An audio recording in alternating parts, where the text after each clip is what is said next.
அஸ்ஸலாமு அலைக்கும் ஃப்ரெண்ட்ஸ். இன்றைக்கி வீடியோவில் பச்சரிசியும் பாசிப்பருப்பும் வச்சு கொழுக்கட்டை சூப்பராக செய்யலாமா? நம்ம நார்மலாக எப்போயுமே அரிசி மாவில் தான் செய்வோம். நீங்கள் இந்த மாதிரி ட்ரை பண்ணி பாருங்கள். ஒரு கப் பச்சரிசிக்கு அரை கப் பாசிப்பருப்பு சேர்த்து கழுவிட்டு தண்ணி எல்லாத்தையும் நல்லா ஃபில்ட்ரு பண்ணிவிட்டு நம்ம வந்து நான்ஸ்டிக் பேனில் போட்டு வறுத்து எடுத்துடலாம்.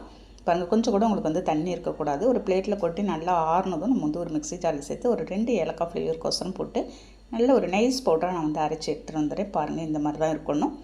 இப்போ அதுக்கு வந்து ஒரு அரை கப்பு நான் வந்து நாட்டு சர்க்கரை சேர்த்துருக்கேன். கூடுதலாக வேணால் ஒரு கப்பு சேர்த்துக்கலாங்க. ஒரு கப்பு அரிசி எடுத்தோம், 2 கப்பு நான் வந்து தண்ணி ஊற்றிருக்கேன்.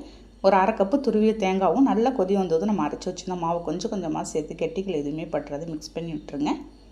பாருங்கள், இந்த அளவுக்கு தான் உங்களுக்கு வந்து கன்சிஸ்டன்சி இருக்கணும். நல்லா ஆறணும். கையில் கொஞ்சம் நெய் அப்ளை பண்ணிவிட்டு திரும்ப ஒரு டைம் மிக்ஸ் பண்ணிவிட்டு கொழுக்கட்டை மாதிரி பிடிச்சிக்கலாம். உங்களுக்கு எந்த ஷேப்பில் வேணுமோ நீங்கள் வந்து அந்த ஷேப்பில் ரெடி பண்ணிக்கலாங்க. ஒரு இட்லி பாத்திரத்தில் தண்ணி வச்சு மேலே ஒரு காட்டன் கிளாத்து போட்டு ஒரு 10 நிமிஷத்தில் வேக வச்சு எடுத்தால் சூப்பரான ஒரு கொழுக்கட்டை ரெடி ஆகிடும். கண்டிப்பாக ட்ரை பண்ணி பாருங்கள். இப்படி பிடிச்சிருந்தால் லைக் பண்ணிவிட்டு ஷேர் பண்ணுங்கள். நாளைக்கு பார்க்கலாம். பை.